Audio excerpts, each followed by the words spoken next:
రాష్ట్రంలో ప్రపంచ జనాభా దినోత్సవాలు ఘనంగా జరిగాయి. వైద్య శాఖ ఆధ్వర్యంలో విద్యార్థులు, డాక్టర్లు ర్యాలీ తీశారు. కుటుంబ నియంత్రణ మీద ప్రచారం చేశారు. చిన్న కుటుంబాలతోనే మేలు జరుగుతుందన్నారు నేతలు, అధికారులు.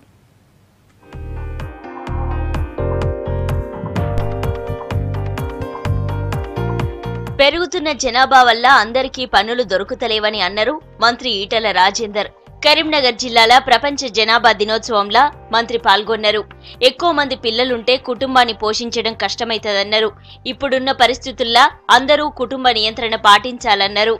బిడ్డలు ఇంకోరి మీద డిపెండ్ కాకుండా వాళ్ళ కాళ్ళ మీద వాళ్ళు బతికేటువంటి స్థైర్యం, ధైర్యం, జ్ఞానం, ఆరోగ్యం అన్ని అందించే పద్ధతి కావాలి. కాబట్టి ఇవాళ ఉన్న ఈ పరిస్థితులలో, ఇప్పుడున్నటువంటి ఈ ప్రపంచవ్యాప్తంగా ఉన్న పరిస్థితుల్లో ఖచ్చితంగా జనాభాను అరికట్టాలి.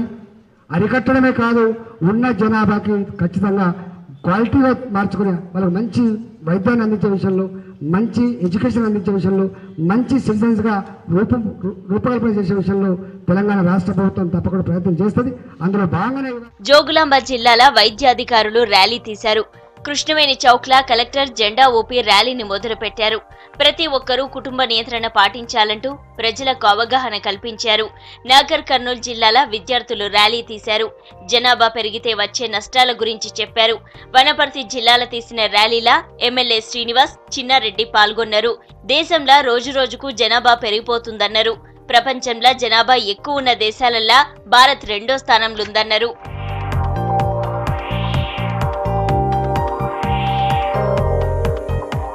జనాభా నియంత్రణతోనే అభివృద్ధి సాధ్యమన్నారు మంచిర్యాల జిల్లా కలెక్టర్ ఆర్వి కర్ణన్.